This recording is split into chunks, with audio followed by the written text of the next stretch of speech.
Hello and welcome to the 5 Yard Dynasty podcast. Hope you're all doing well. Liam, another fantastic weekend of football in the books. What do you make of the championship games? They were great, Rich. I don't know about you, but the Bengals coming back was a crazy game to go back and watch. Afterwards, I picked the Chiefs. I changed my pick midweek, and that cost me a lot of places. So, how about you, Rich? How did you find the games? Yeah, it was nice. It was, we always talk about the divisional round being my favourite, and it feels like the championship games are sometimes a bit of a damp squib. But it was nice to have two really good games, two close games. Hard to complain, really. But eagle-eyed viewers of you on the live stream will have spotted we've been joined by not one, but two fantastic guests. So today we're going to be introducing you to the 2022 rookie class. I thought, what better than to get the wonderful guys over from 5 Yard College. So join us. We've got Stocks and Jord. So Jord, we'll come to you first. How you doing, mate? I'm good. Thank you very much. Thanks to you for having us on. And I can't wait to deep dive into these rookies with you and see what you think of them. Yeah, very, very excited to have a chat through some of these guys. And obviously the main man, Stocks. How's everything going this evening? It's good. I mean, obviously, we should start by saying Ash was supposed to be here, but once again, he's bailed on the whole operation in some venture up to the middle of England. So thanks very much, bud. Again, you've dropped us in it. This is becoming a bit of an occurrence, but like George said, happy to be here talking rookies. Love ourselves some rookies, and you know, it's a family occasion at 5 Yards, so we're here to chat some football and specifically rookies. I'll be honest. I was just going to skip over Ash completely and not give him a mention as he bowed, but I'll let you do that. So, Liam, before we dive into talking through some rookies, have you got a cocktail of the week for this fine occasion?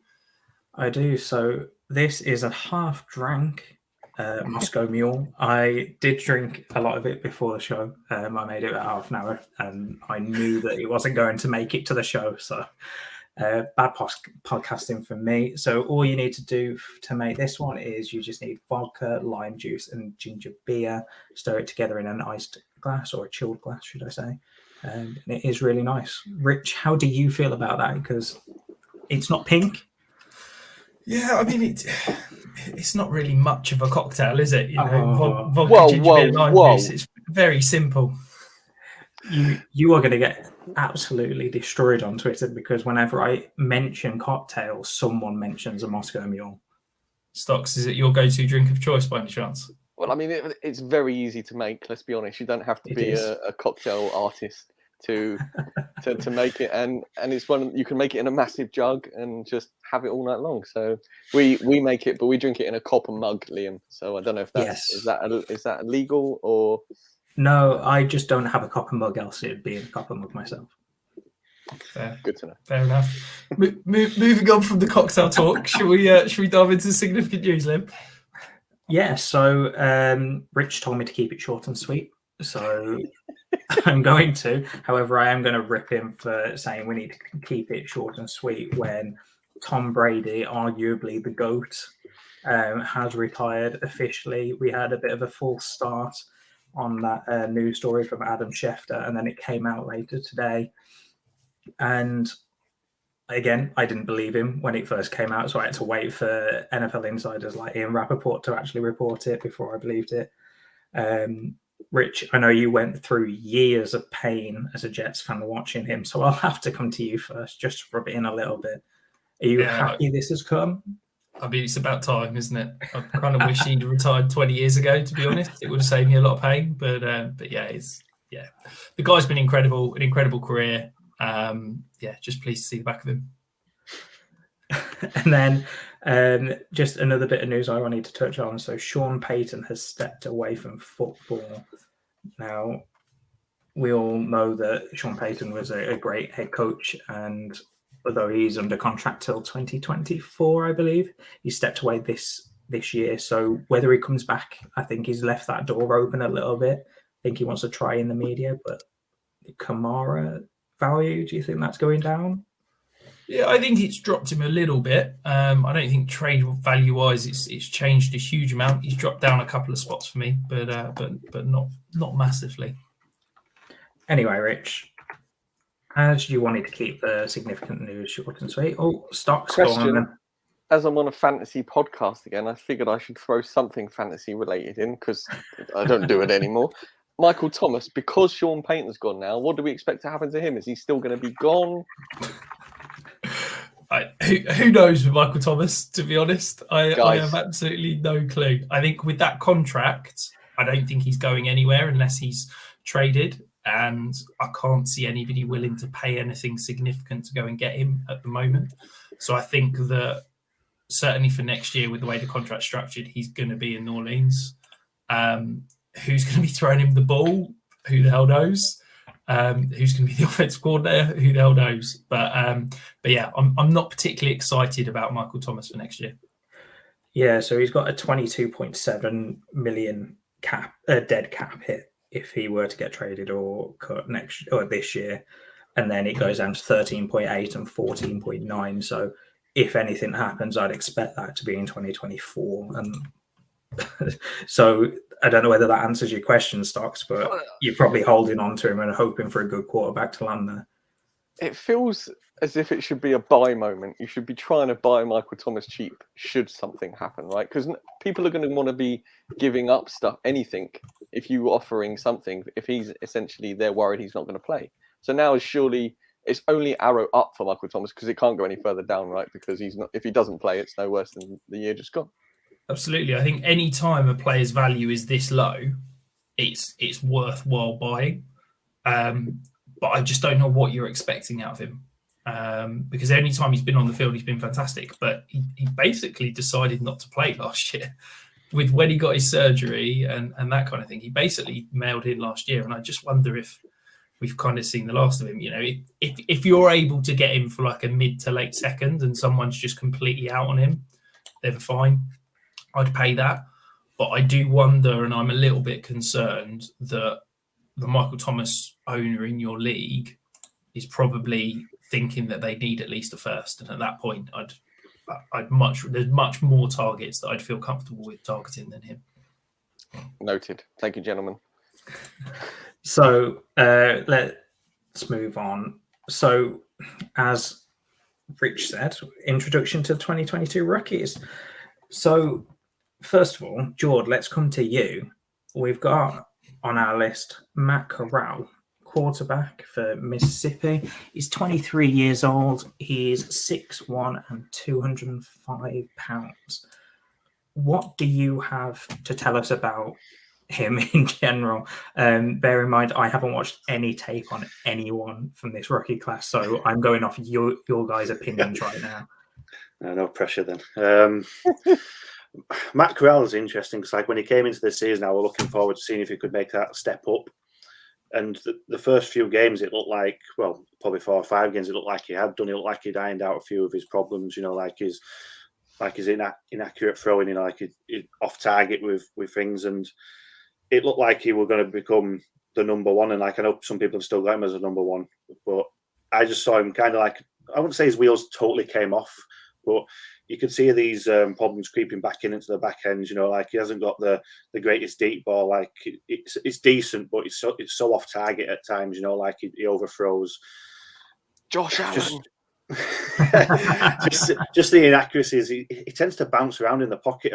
And I think if he can cut that out, he probably would be more accurate. And it's just the throws behind receivers. He never seems to put his. Well, I'd say never. That's a bit harsh. Obviously, it will sometimes, but a lot of the time, he never seems to put his receivers in the best positions. But there is definitely something there with Matt Corral. I do like him. He just needs to work on these things. It's things that can be worked on, but it just because it crept in again. You know, from what we've seen in the past, that's the only thing that concerns with him. Apart from that, he's like his arms unbelievable. He throws at different angles. You know, he's good. Obviously, the dual threat. You know, running. But yeah, there's just a few concerns there. But it can, like I said, it can be stuff that can be worked at the next level. But just because it keeps creeping back after a good start, just a bit of a concern really for me. I think that I like the potential of Matt Corral. You know, he's got a very tight motion, quick release. I love that. I think he's got a good arm. I don't think his arm strength is perhaps top tier. My biggest question for him though is I don't think he throws any other type of pass than the ball as hard as he can. Like he has literally no touch at all on any passes from what I've seen, certainly. And I appreciate I've only watched 4 games, but it looks to me like he is very much a one-speed thrower. And by that, it means he's putting everything into every throw. And there's no like nuance to those. Sometimes you've got to, feather it in and behind a defender in order to get it there in the NFL. And it just feels like he doesn't have that. Do you think I'm being a bit harsh there, Jordan? No, I think it's I have seen him like have a bit of touch now and then, but it is fair to say that he does like to laser things in a lot more than he needs to. Like it's not even just like it's just full on. Like I don't know how you're catching that. If you can, you're brilliant. But yeah, I think you are right. It's fair. He has shown a bit of touch and stuff, but he just needs a bit more. I think it's his game. If he goes on to the next level, just needs a bit more to be well-rounded, and obviously that is the question going into the next level, isn't it? We always see, is he going to be able to do that? He has got the talent, but is he going to be able to make it into a number 1 quarterback at the next level? That is a big question. Do you think Stocks coming to you? Have you got any dream landing spots for Corral at the next level? I mean, do we think his throwing speed is part of the scheme at Ole Miss, potentially, with how they run their offense? And they obviously like to throw the ball a lot. It's all quick stuff. If he's been taught from an early age at Ole Miss to get that ball out and get it gone quick, they're going to be... It'll be interesting to see how he does at the combine, obviously, with the different drills and stuff there. We might see something perhaps that, Justin Herbert, we only thought he was maybe 2-dimensional and actually came to the combine, he's 3-dimensional. But for Matt Corral, landing spot, I mean, I've been so off of the NFL this season, I probably couldn't tell you who needs a quarterback but I don't know, somewhere where it's a much more of a passing game than it would be a running game. So potentially a Carolina where he's got those weapons and CMC out the backfield and can fit into that. Yeah, with the CMC factor there, you've got your extra receiver. Yeah, I could see that. Or I'm just trying to think of somewhere else that runs a really fast passing offense that doesn't. Maybe if Lee's listening, stick fingers in your ears. But what about Miami to replace Tua? It's never happening. It's never happening. Never happening. Yeah, that would be an ideal situation. I think for me, in terms of a system, that's the system that I think he needs to thrive in the NFL. I think if he can find a high RPO usage, rhythmic-based offense like Miami, I think he'd work. I think my question is that I think you need a lot of accuracy and touch, which those are my biggest questions. But I think that's the system he needs, where he's not being asked to, make complex reads. He's not being asked to go 1 to 2 to 3. He's literally sit in. This is your read. There the ball's going. If not, take off. And I think that if he gets in there, he could be fantastic. Can I make a hypothetical, and you can tell me if this is completely wrong? If for some reason Denver trade for Kirk Cousins and Minnesota need a quarterback, would it be a good fit there with only possibly 1 or 2 reads and Dalvin Cook? Possibly. I'm trying to think if it's still North Turner's son who's the OC up in Minnesota. I'm blanking on that, but I'd guess if it is, he's more of a lots of 8 and 9 routes and getting the ball a bit deeper. So I'd question that he wouldn't have the touch on that. But I get your thoughts in terms of limited reads. He's not going to be going whole full reads because there's only a couple of options. But yeah, I'd sit on the fence and say I'm not really sure because I can't think who the OC is in Minnesota right now.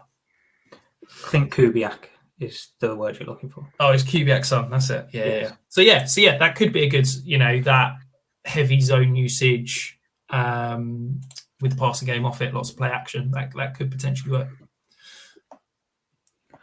So looking at just a PFF mocks draft, what do you guys feel about the Steelers as a landing spot? Put you on the spot there, Jordan. Do you like that landing spot in the NFL, or? It could work. It could work, but I don't. No, I'm going to say no. I'm not. It's one of them things. It's like I know when I'm jumping ahead here, and I'm like, you can go back after. It's like I'm looking at Sam Howell, and who's the next guy we're talking about, and he's played a lot of RPO, and it's if he can jump at the next stage and do and play at different schemes and stuff, and obviously, well, we've seen how Big Ben played with the Steelers, and it could work. Like I say with Rich, he's like Rich said. He has got question marks with his arm and his arm strength downfield. Like I've seen him throw 50 yards, and that's about as far as I've seen him throw, to be honest with you. So it'd be interesting to see if he needs to get the ball out quick. That is a fact, and that would work for what he is at the moment. But who knows at the next level what he can do and what someone can bring out of him. We'll take that as a perfect transition then, George. So again, coming straight back to you, you've already hinted at him, but we'll move on to Sam Howell now, quarterback for North Carolina. He is coming out at 21 years old, 6'1" and 225 pounds. So what can you tell me about him? Because I'm looking at mock drafts again on PFF, and another offense that we've already mentioned. He's going to the New Orleans Saints in this mock draft. Do you think that's a good landing spot? Is there anything that you can tell me about Howell that I need to be looking at when I'm looking at his tape? Anything I should probably keep an eye on that you expect to improve? That would be a nice landing spot. I think he would probably go earlier. Like I'm a lot higher on Sam Howell than a lot of other people. Probably like he's probably my QB1 in this at the moment. There's a lot to like with him, Stocks is shaking his head for the non-visual listeners. It's a weird quarterback class, isn't it? It's not that there's no standout, but for me, Sam Howell's got a lot of good stuff, going for him. And a lot of people have said he's had a down year this year, but he's like, obviously you were a big draft pick, fantasy people. You saw the guys that came out in North Carolina last year that he lost, and he's had to work with new people and an offensive line that's just not been any good whatsoever this year. So he's been scrambling a lot. So his productivity has gone down a lot this year. But he's turned that into showing his dual threat ability this year. He didn't really run much at all, and he's turned into a big rushing type this year. And I think, obviously, we've got some. I'm not going to spoil it again, but we've got another quarterback we're going to talk about after. But he's actually beat him in broken tackles, Sam Howell, as a rusher this year. When he puts the ball under his arm and he runs, he's got the most broken tackles in the FBS as a quarterback. And in his arms, brilliant. He's got the deep ball. He's accurate. He always puts it, as I mentioned with Matt Corral, where he doesn't put his receivers in good positions. Sam Howell always puts his receivers in great positions to get them extra yards, and that's something I really like in quarterbacks. To get it exactly running onto the ball where they want it, and make them extra yards.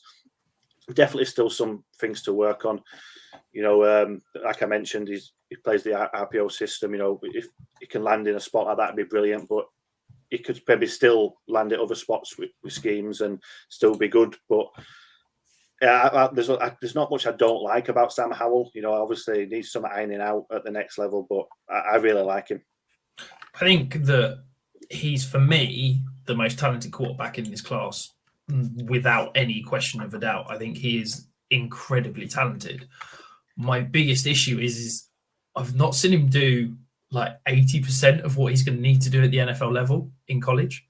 It's such a projection for him at the next level, because that offense, from what I can see, was basically deep shots and RPOs, and there was nothing else within that. He, at no point was he ever asked to make a progression read. At no point was he ever asked to, read more than one player on a defense and make a decision based on that. And it basically feels like in college it was, we're going to run an RPO, we're going to throw a deep shot, or you're going to scramble. And that was the offense. And at the NFL, that's just not going to fly. And that's my really big concern is that, we've seen this year with Justin Fields, where he's had some challenges progressing through reads, and he's had some real challenges kind of getting rid of the ball correctly, and has been holding the ball for far too long. And that's my concern with Sam Howell is that, is he going to be able to progress through reads correctly And the problem is it is pure projection, because none of us are going to sit in in an interview room and be able to test him on the whiteboard. And it's just a case of, yes, Sam Howell could easily come out of this class as, an elite level quarterback for the next 10, 15 years. But he could equally come out of this class as, a complete bust, because I just don't know what to do with him, quite frankly. I mean, Stocks, are you a Sam Howell believer or not? It kind of feels like there's sort of two camps forming within the fantasy world at the moment. I think I am, because if you go back to last season and you'd have asked me if I was going to take a quarterback in a Devy league for the following year, who it would be, it would have been Sam Howell. He would have been my number one, and obviously Spencer Rattler then came out, and then Spencer Rattler disappeared. But I think he's, like Jord mentioned, he does everything really well. And for me, it's his toughness as well, what he's shown this year specifically in his games for North Carolina. And the ACC is no SEC in competition, but there is some good defenses in the ACC, and the addition of his running game showed that additional toughness. And whilst he might not be a Lamar type of runner, because frankly, who is, he also, that extra toughness is something I really like to see in my quarterbacks, especially if they offer the dual threat. So, like you say, he's got some stuff to work on, but I think for a fantasy prospect, he's probably my number 2. Okay. So just from a point of view that I've not watched any tape, so if this is wildly inaccurate, feel free to have a go at me and shut up. But do you think that he's kind of like a Lance prospect? Just from hearing you talk, do you think he's more of a Lance prospect to knowing, or he runs a lot and that's where the game comes from? I can see Rich just shaking his head, so... No, completely different type of players. He's a big physical quarterback that can scramble. He is not Lance level rushing ability. That's no. Okay. Sorry to shoot you down, but I think you probably need to go away and watch some tape, Liam. That's I'll move on. So let's skip away from that. The next quarterback on our list is Malik Willis. So he went to Liberty. He's 23 years old, 6'1" and 215. So again, I haven't watched any tape, so I'm just going to have to throw it over to you, Stocks. Do you want to take this one away? Before I let the cork out of the rich bottle that is the Malik Willis fan club, I will. I mean, this guy for fantasy is potentially the highest ceiling athlete in this class because he runs the ball really, really well. I mean, this year he had 878 yards on the ground, 13 touchdowns, but he's got other good skills as well. He's got quite a strong arm. Not only can he throw the deep ball, but he's got good speed and zip on the ball. He's 6 foot, but when you watch him play, sometimes it looks like he's lower than the offensive line and gets himself into a little bit of trouble, perhaps with seeing over. So we've seen Kyler Murray not struggle with that at all. So perhaps there's something that can be trained into him. Don't know that yet, but that can obviously sometimes affect his reads. And then occasionally he gets a bit flat-footed, which messes with mechanics and stuff. But otherwise, yeah, he can do everything. He hasn't necessarily faced the stiffest competition. So it's one of these things where we're not necessarily going to know until he gets into the NFL and is hit by the bigger, faster guys as to what happens. But he does everything for me well enough to play in the NFL. It's just how we translate from college to the NFL that would be the big question. I think you've hit on my one concern about Malik Willis there, Stocks, in that his footwork is, we could be honest and say, pretty terrible. And I think that's the reason why he looks shorter than he is, because I think that he's not one of these guys that is able to proceed with the correct footwork and stand tall in the pocket. Because he's erratic with his footwork, he's not got that true base in order to throw the ball, and that's why he kind of looks shorter, because he's not stepping forward off a straight leg, basically. I think it's go on. No, go on. I was going to say, I think it's improved across the last 2 years. I think he has shown improvements in that, but I still think he's got a long way to go, and that's my biggest concern. Other than accuracy, which apart from Josh Allen, people don't tend to be able to improve from college to the pros. I think footwork is, people always go, "Oh, he's got poor footwork, he can improve," but it doesn't tend to improve massively once you get into the NFL. Yeah, it's for me, it's a weird one because he's such an explosive runner. He gets his offensive line out of trouble. He can hit the gap really fast and get on the move. It's almost bizarre how he isn't on his toes, ready to go with ball mechanics when throwing, as he is when he's running. So you'd expect him to be, not flat-footed and ready to either throw or run, whereas he seems to go from flat-footed to running. And you would expect there to be some sort of transitional talent between the two, whereas he doesn't seem to have that for me, which is it's a difficult watch sometimes when you think, well, you could have thrown it there, but I think he's the positive side though is that this guy, to me, he's got overall quarterback one in fantasy potential, whereas I don't think any of these other guys have. He is an absolute freak athlete when it comes to the ball in his hands. I don't think he's quite at Lamar Kyler, but he's not far off that level. But I also think he's got, an elite arm in terms of strength and actually accuracy as well. He's one of these, as Jordan said, he can throw his arm, throw from different body positions. He's not one that's, because of his poor footwork, he almost relies on the fact that he needs to throw from weird angles and things. I just think that for me, if the NFL look at him and draft him in the first round, I'm all in. I think he's going to be my 101 in Superflex leagues. I think he's absolutely going to be my QB1 because look, if we could play it safe and you could go for someone that's probably going to be like a Mac Jones and have solid fantasy seasons every year and be okay, like the next guy we're going to talk about, or you can swing for the fences. And for me in Dynasty, if I've got an early pick, it means my team's probably not very good. I'm swinging for the fences and going for that home run because if it pays off, I can quite quickly turn around and become a contender. George, do you think I'm too hopeful and projecting too much on Willis? No, I think you both were absolutely right. He's got the highest ceiling in this class. He's just a long way off that ceiling at the moment in certain areas, but he has got the capabilities to get there. Like you mentioned, his arm, because he runs so much and makes plays with his legs so often, it's highlight reels. You forget how strong his arm actually is. He has actually got a really good arm. Obviously, there's inconsistencies there, like very raw, but if you can iron them stuff out, he's going to be a fantastic talent at the next level. That's for sure. It's just like you said. Yeah, I think you hit the nail on the head. He's definitely worth taking a chance on early on compared to the other three, with the ceiling that he's got. So, Jord, as I haven't done any research, and I'm pretty sure the listeners will get tired of me saying this. I'm looking at mock drafts right now as we're doing it. I've got PFF saying that he's going to be drafted 32nd to the Lions. I've got Fantasy Pros saying that he's going to go 6th to the Carolina Panthers. And then I've got Pro Football Network saying that he's not going in the first round. So how much of weighting would you put on him going in the first round compared to going second, maybe even later than that? I don't know whether that's too slanderous, Rich, because I don't want another earful off you. Me personally, I think he will be a first rounder. The Senior Bowl, obviously, this weekend is going to be a big plus for him, to go up there. But for me, I think he's a dead on first round. Someone will pick him up because of the ceiling he's got.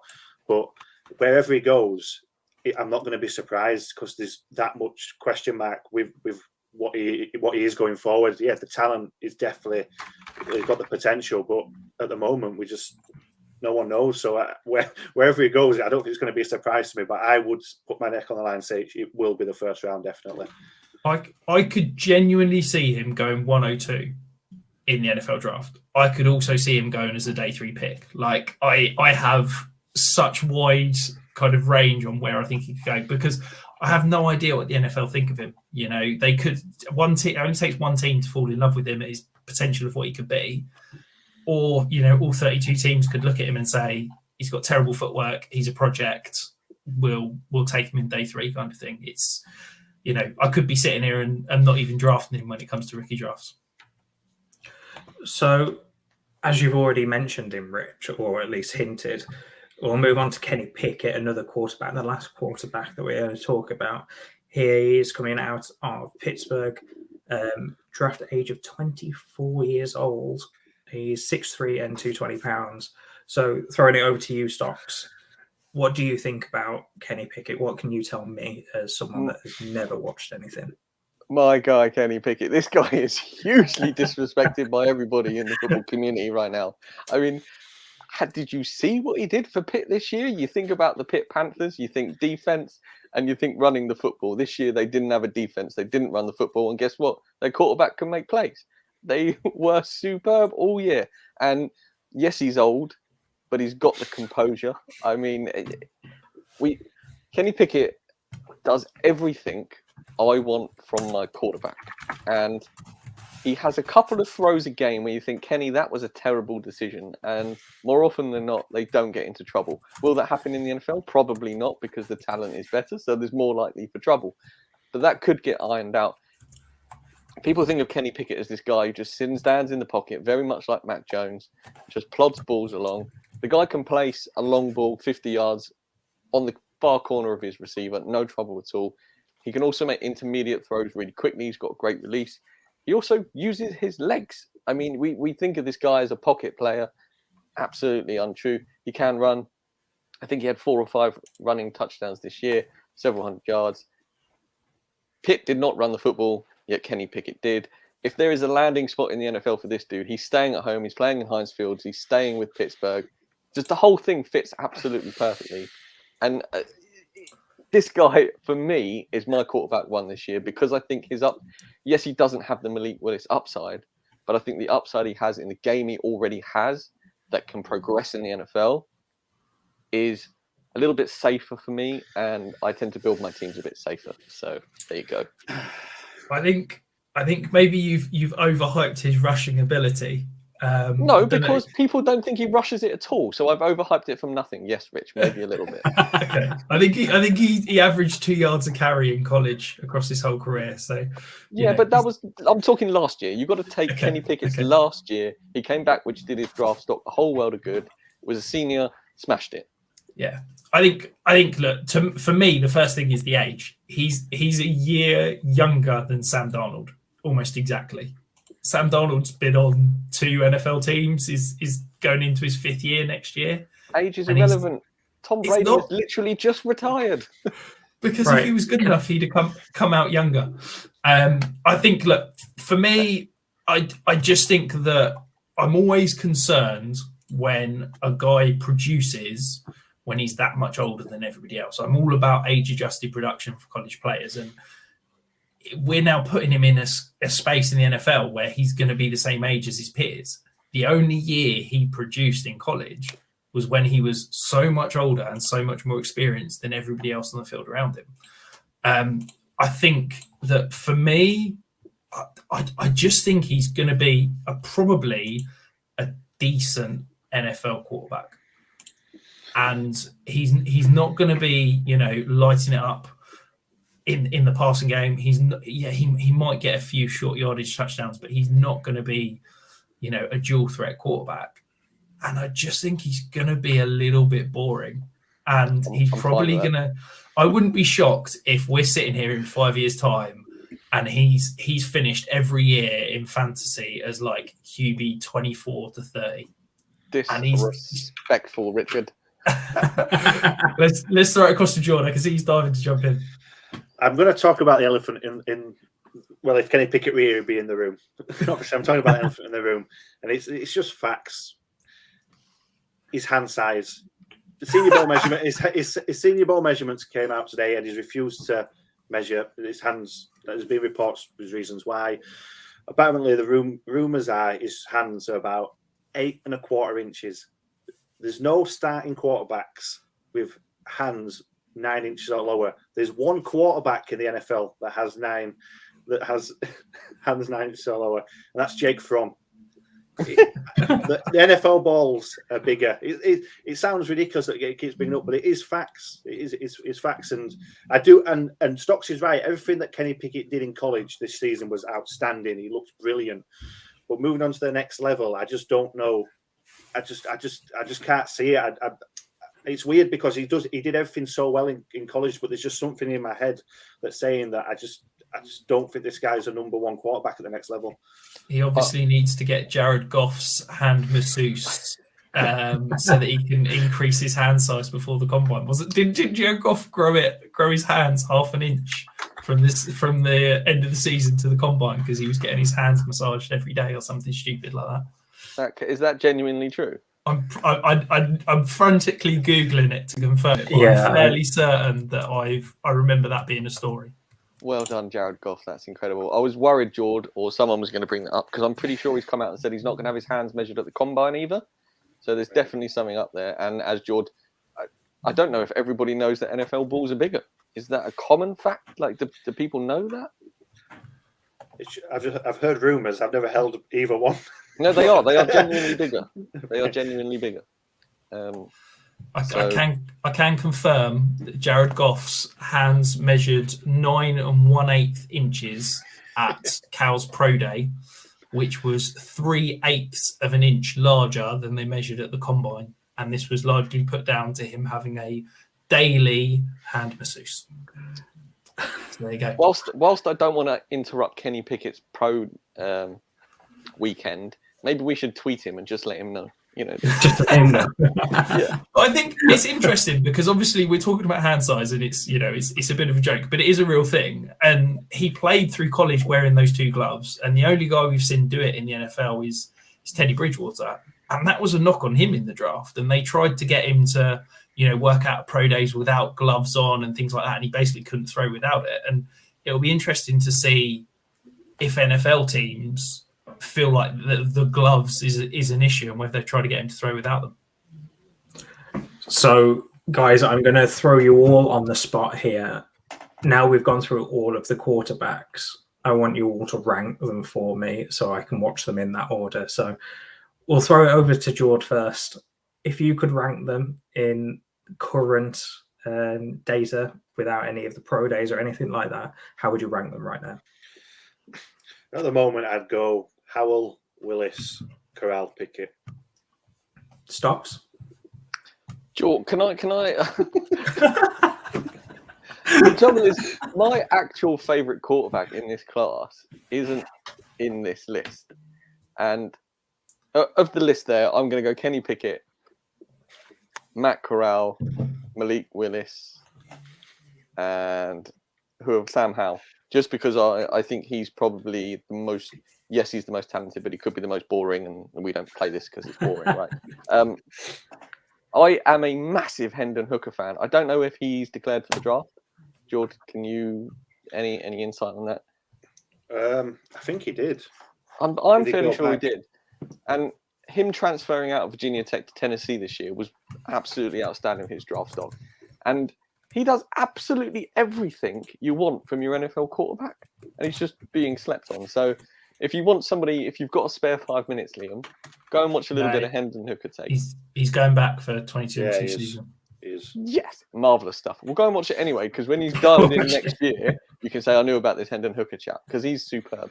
I'll be honest, Stocks, you panicked me there, because I'm 20 quarterbacks in my list.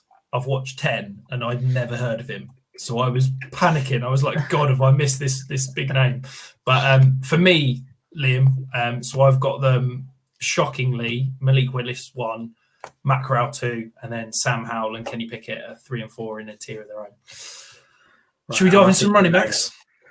Yeah, let's go. So first of all on the list, Breece Hall, running back, as we've already said. I don't know why I even bothered saying that. Iowa State, he's 20 years old, 6'1", and 215 pounds. Coming over to... I lost my place there. Coming over to you, Stocks, first. What can you tell me about Breece Hall? So I want to start by saying... I don't. This is a bit of a tangent, guys, and I'm sorry. I know we are 39 minutes into the podcast already, but I have questions related to fantasy. Obviously, we've seen the last few years there's been a running back coming out where we have said this guy's a first-round pick in the NFL and also fantasy related.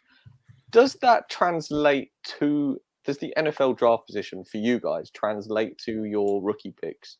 So obviously we've got Breece Hall, Isaiah Spiller, Kenneth Walker, Kyron Williams, I am hugely high on, and again, he's not in this list, so I don't know who put this list together, but somebody needs a good thrashing. We've got these guys. None of them are projected first-round picks for the NFL. Does that affect how you see them as fantasy prospects?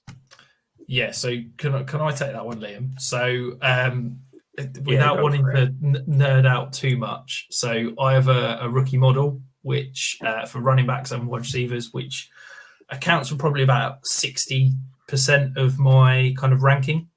To be very precise, draft pick contributes 30% of my rookie model, and draft round is 16%.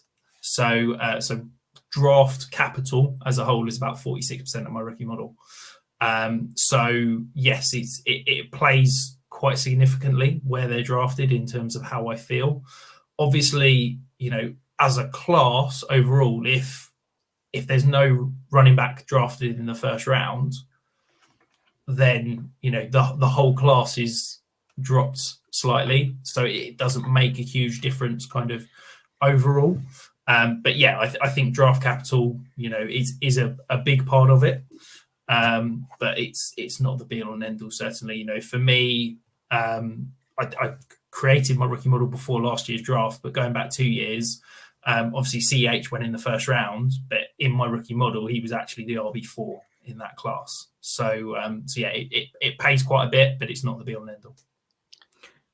Noted. I'm going to echo what Rich said. So go on then. Let's give us a bit of a Breece Hall rundown in Stocks.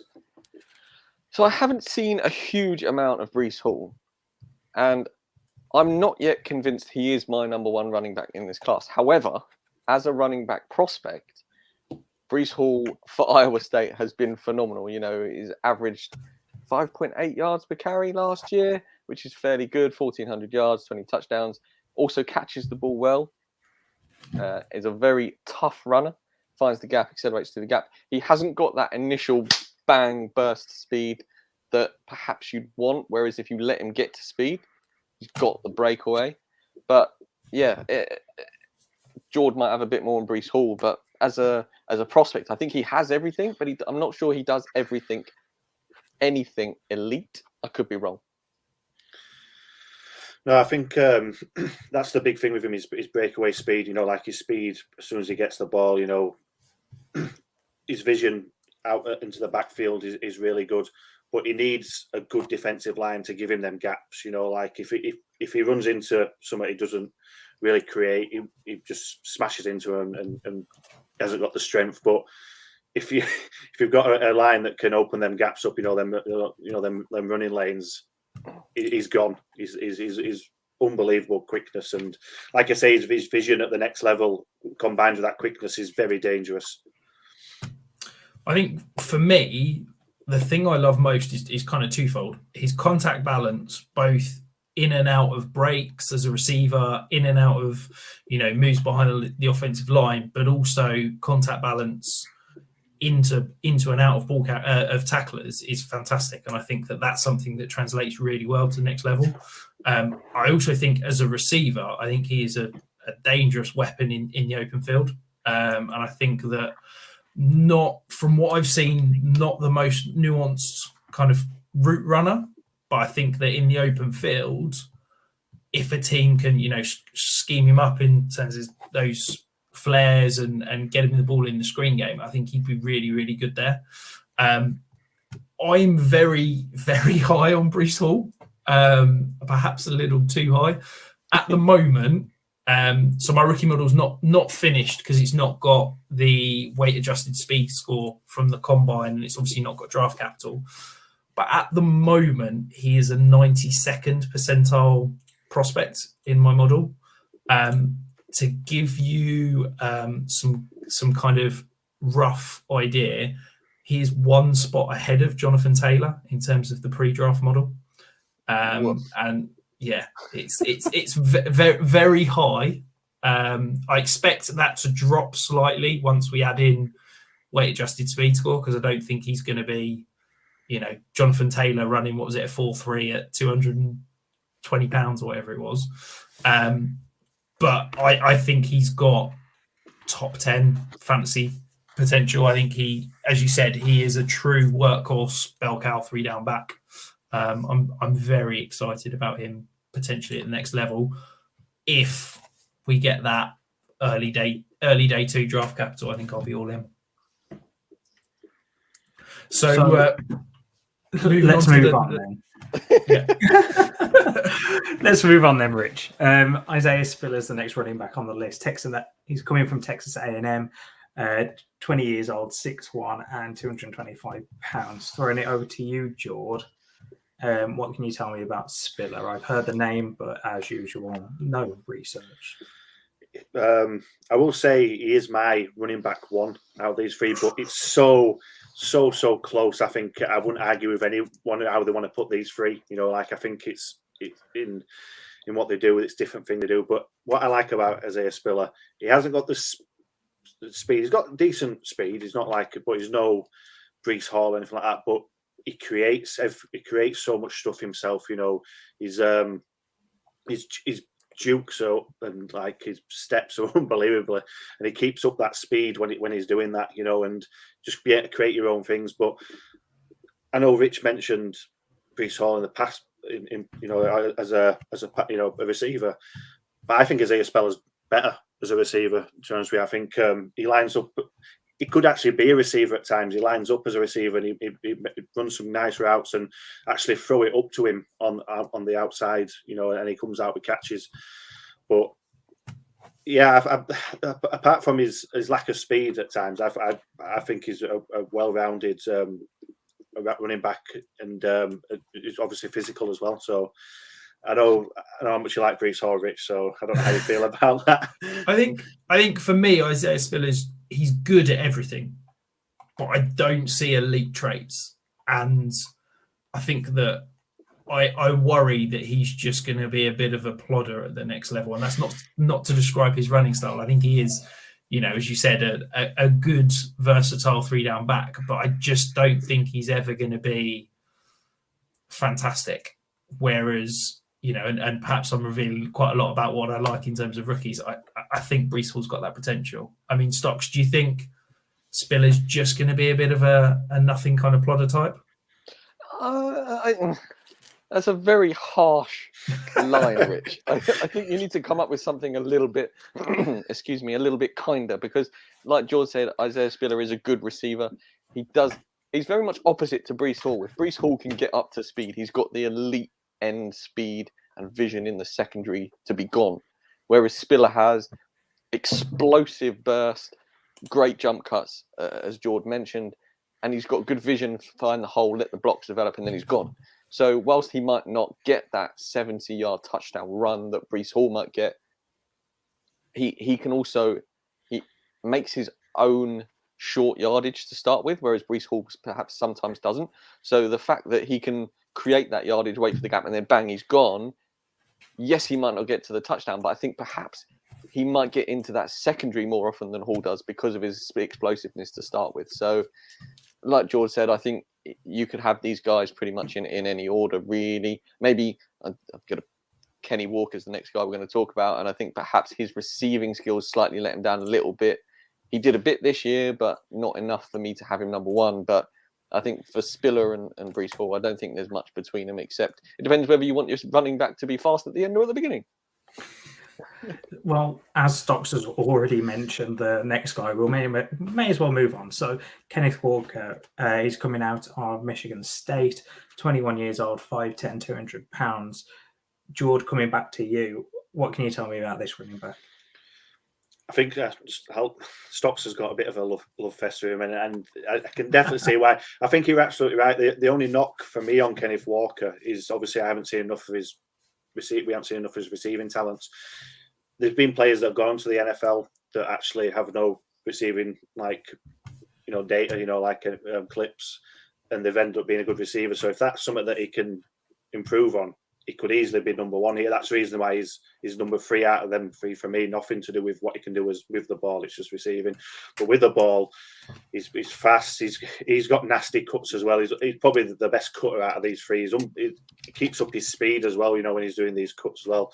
He's so creative as well with it, another thing that he lets down, he's very patient, sometimes over patient in the backfields, waiting for like the lanes to develop. But there's not much I could say that's bad for Kenneth Walker. I really like him. I'll stop talking now because I know Stocks is a big fan of his. Listen, I watched Kenny Walker when he had the game of his life, and it I don't know whether I mentioned it in the 5-yard chat completely or it was in the college chat, but I just mentioned him, said, why is nobody talking about this Kenneth Walker chap? He's just absolute. I think it was the game against Michigan, Jord, or Michigan. Was it earlier in the season? I mean, he absolutely. We've had a few good games. Yeah, he did. I think it was He destroyed Rutgers as well, didn't he? Yeah, maybe it was Rutgers. There was one game where it might have been. Did he have 4 touchdowns? Was that the game against Rutgers where he had 4 touchdowns? And I just remember messaging the college guys and like, this guy's got explosiveness behind the line. His cuts are nasty. Got good vision. He's got good patience. Sometimes, like George said, the patience is a bit too much, but a little bit of a slap on the butt cheek can get him up there a bit quicker. Maybe I think he's a good prospect. I just think we need to see more of him receiving. He did some this year. I think he had 1 receiving touchdown maybe this year, maybe 2, not many. Has good hands, hasn't seen it. Are we going to see it at the next level? Don't know. But as a early downs back, he's good to go. I think he's got that kind of slight one-year wonder appeal to him. I think he's, as you said, this receiving usage, and it's hard to slam him because it's not like Michigan State were using somebody else. They just didn't pass to the running backs at all. He had a decent market share, but I'm just concerned that I think pass blocking gets overhyped when we talk about running backs at the next level, but he basically doesn't want to block, quite frankly. I think it's almost like he's slightly scared to block, shall I say. It seems slightly ridiculous for a guy playing in college, but I think he's got the potential to be properly elite, and he's got everything, as you've said, Stocks. I worry that pass protection issues and lack of proven receiving work could cap his kind of fantasy potential. We've seen with Josh Jacobs where he struggled to get receiving work and it's capped his ceiling. And I think that could be, the potential for someone like Kenny Walker over the next couple of years. That's fair. Rich, have you seen any of Kyron Williams before we move on? I have seen plenty. I think that he's got some interesting skills, and I think I'm very excited about him. I just think that he's basically James White, and I just think he's probably going to fall to 3rd day, if I can be honest. And I think for me that caps his fantasy ceiling, because I don't think he's going to be anything more than a kind of passing game 3rd down type back. Tell me I'm wrong, or no. I'm very much his flag bearer, and I think you're exactly right. I just want more for him, if that makes sense. I feel like the guy's father, so I want more for my boy in the NFL. But I think he can do everything. I just think you're right. I think he's going to get shoehorned into a position, and we may lose him to the running backs that can do a bit more. Is he a Kenneth Gainwell type from last year, Rich, with my love for him as a draft prospect? I think Kenny Gainwell could do more in the running game. I think Kenny Gainwell is more all-round back. I think he the potential is there. We've seen the likes of Duke Johnson, Tariq Cohen have elite fantasy seasons, and he's got that potential. But I worry that he's never going to be anything more than like a 40% kind of market share back in a backfield. I think he's only ever going to be a 1B. I'm still holding out hope for Kenneth Gainwell, as you'd expect. Let's move on to the wide receivers, though, guys. So we'll start with Treylon Burks coming out of Arkansas, 21 years old, 6'3", 232 pounds. Now, I have a league with one of the guys that I talk to quite a bit, and he's a massive Arkansas fan. So I've seen highlight after highlight after highlight about Treylon Burks. So he's probably the only one that I've actually seen anything on out of this list.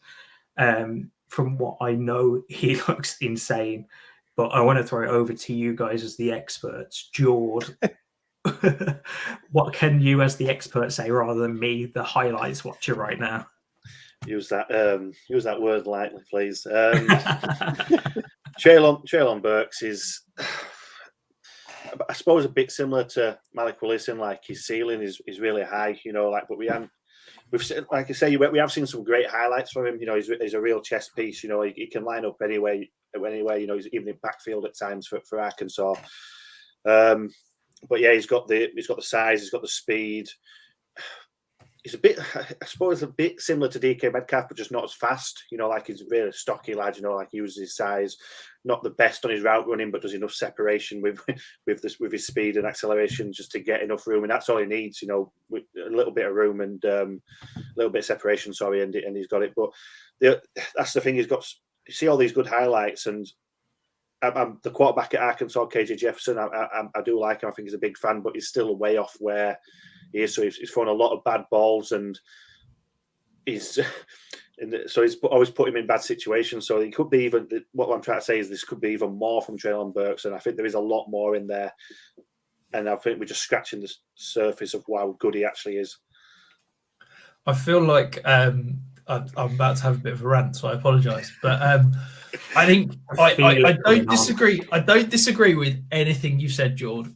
But for me, this is what it drives me mental about the fantasy community and the Dynasty community particularly, is that every year we hype up these. What I call them the Calvin Johnson rule, where we basically look at a guy and we say he's 6'3", 6'4", he's ripped to shreds, he's fast, he's 230 plus pounds, like he's a physical freak, and we overhype them. And it's like, when was the last time we had someone that was that good and elite from a fantasy perspective? We hyped up DK Metcalf 18 months ago to be the overall Dynasty wide receiver 1. And it's not worked. It happens every year. And I like Treylon Burks. I get what you're saying. I think that, it's hard not to love the size. It's hard not to love the speed. I think he initiates contact, which is lovely to see. But this is a guy that ran almost exclusively out of the slot. And it's like, I don't think at the NFL level, I think he's a below average route runner. And I think that he can't run out the slot at the NFL level. So are we going to move him outside and he's going to play as, a traditional split end X receiver? Well, he didn't run against press because he ran out of the slot. I've not seen him do that. So that's pure projection. So I'm basically taking a guy that's got some incredible tools and could be unbelievable if he puts everything together.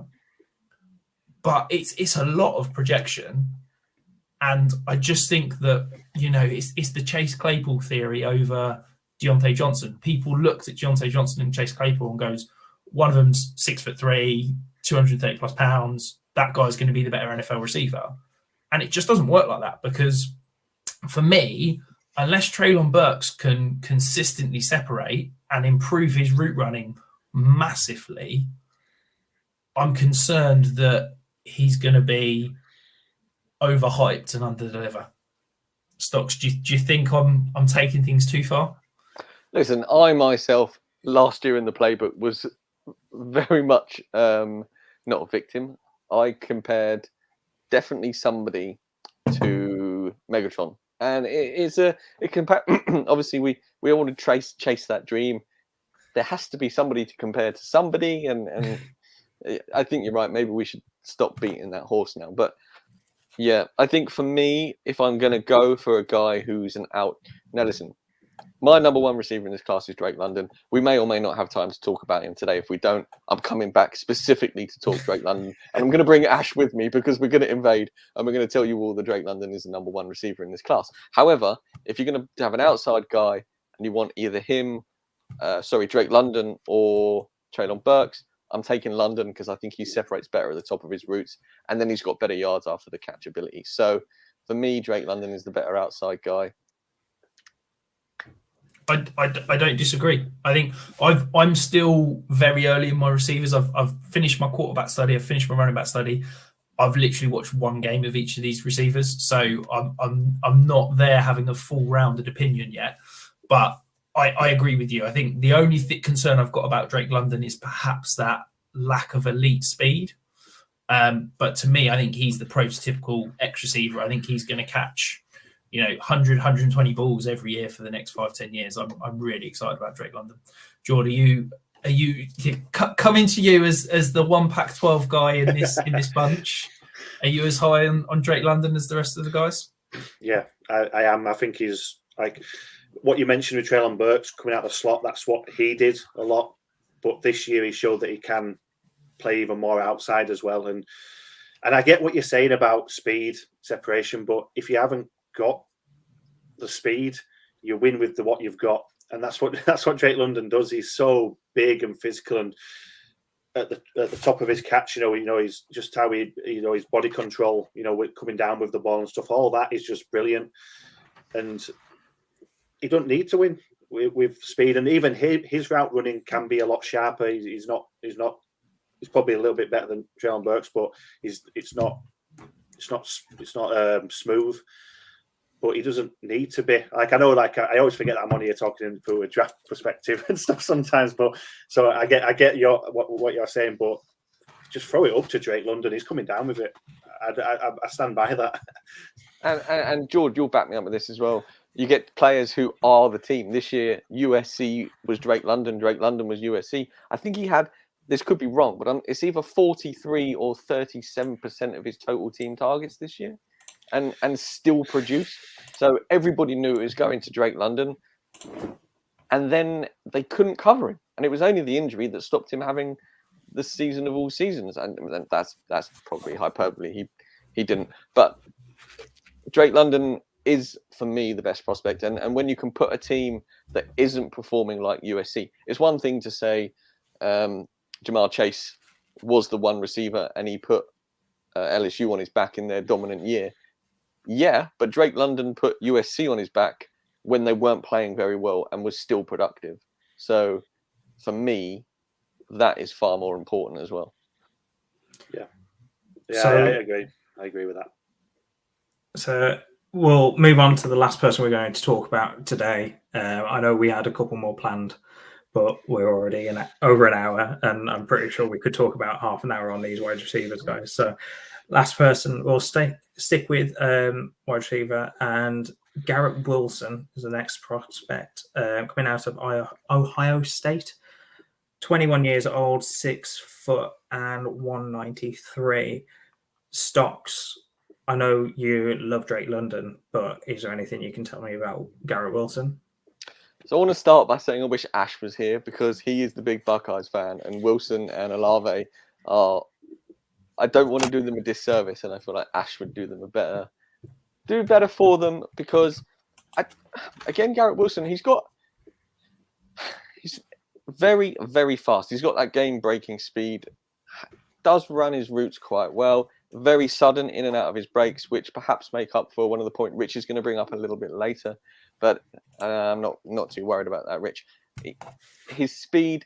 What he does have for a smaller, Rich, I'm going to ruin your point. He is a smaller receiver, but what he has for that small size is he's got very, very good body control. So in a 50-50 catch contested situation, he might be smaller or on par size with the DB, but he gets his body and hands in the right position. So he can negate some of that size difference with his hands and body control. It's difficult to pick between Olave and Wilson if you want to pick one of them. Rich is shaking his head for the audio listeners. Rich, who would you prefer then? Because for me, they offer different things. So it was very much a Jerry Jeudy, CeeDee Lamb thing for me for these two. And that's not a talent evaluation. I'm just saying that there's a comparison of the two. If you wanted a root guy, you went after Jeudy. If you wanted after the bigger guy, you got CeeDee. Of the two, who have you got ahead then? I've not ranked my wide receivers yet because I've not You can't cop out fully into them. No, I'm not going to. From the film I've watched, Garrett Wilson is miles above Olave. I think that Garrett Wilson is an elite route runner. I am really excited about him. I think he is the type of guy that people don't hype because of his size, and people say, "Oh, well, he's only small." But to me, he's a Deontay Johnson type receiver in that he can just get open, and I think that is a talent and a trait that is going to project really well to NFL level. I think he could fit on any team in the NFL. And yes, he is slighter, but I don't think that's a big issue. I think that he's a guy that gets open, has great route run ability. His ability to get in and out of breaks is phenomenal. I was reading earlier that he was basically a Division I potential basketball player. And having heard that and then watched his film, that makes complete sense because his ability to, stop, start, and change direction is obscene. And I think that for me, from what I've watched, and I've not got into the data and all that side of things, he's my wide receiver one in this class. I really think he's going to be phenomenal. Jord, are you a Wilson guy or are you an Olave guy? I'm a Wilson guy, and that's not a knock on Olave. It's just what Olave is, and with Olave, like I say, he's got some really good traits. But for me personally, I don't know if you agree. At the next level, you need a really accurate passer because he hasn't got the reach, the length to, like, if someone's off target to make the grabs and things like that. Garrett Wilson can just. I haven't really got much of a knock on Garrett Wilson. I think he can really do it all. This stuff he can polish, like his routes, but his route running is still really good. Just polish stuff up and be an even better receiver. Like I said, there's not much I can say. Knock on Garrett Wilson, and Wilson and London are just two guys at the top for me compared to the other three. And it's just, what do you want? Physical or someone who can win at all three levels and nice route runner. Do you think that? So I've seen some mock drafts that are talking up Garrett Wilson as the kind of likely first guy to be drafted. Do you think that he's got top 10, 15 potential, or do you think that would be reaching come NFL Sunday? No, I think I can see him going top 15. Maybe not top 10, but we've known what the draft's like. If someone wants to go up and get him, if he's still there at 8, 9, they might do. But I can see him staying in Ohio, at Cleveland. To be honest with you, I can see him going at number 13. Is that you're giving the thumbs up there, Stocks? You quite like that landing spot, do you? Yeah, I think from every mock we've done, personally, we did one. Obviously, you guys have done one. It's very much a defensive class this year. If people want to go up for the quarterbacks, they're going to go up for the quarterbacks. There's a bit of offensive tackle or one offensive tackle that will go really high, if not number one, and in my opinion should. After that, I don't think top 10. It's just not the season for a wide receiver to go top 10. Top 15, definitely. Garrett Wilson has that potential, and I think staying in Ohio and going to Cleveland is pretty much as perfect as it gets for Garrett Wilson. Sounds good. Well, we'll finish it there. I know Stocks, you're devastated because you had a couple more receivers to talk about, but we're already running long, so we'll cut it short. Stocks, Jord, where can everybody find you? I'm sure everybody listening hopefully already knows and listens along to the college pod, but where can the guys find your work? Well, I mean, if you aren't listening to the college pod and you thought I'd completely vaporized from the 5-yard scenery, you are hugely mistaken. I've just moved over to the 5-yard college side. So if you aren't listening, come over to listen. It's primarily me and Ash, but Jord is making more and more of an appearance. If you are a Pac-12 fan like Jord, come and let yourself know to Jord's Twitter, which is at JordM87 or just at 5-yard college. Come talk some Pac-12 after dark. I know Jord would hugely appreciate some fellow Pac-12 love because Ash and I continually bash him down for it, and he still keeps coming back. So glutton for punishment, possibly Jord, not sure.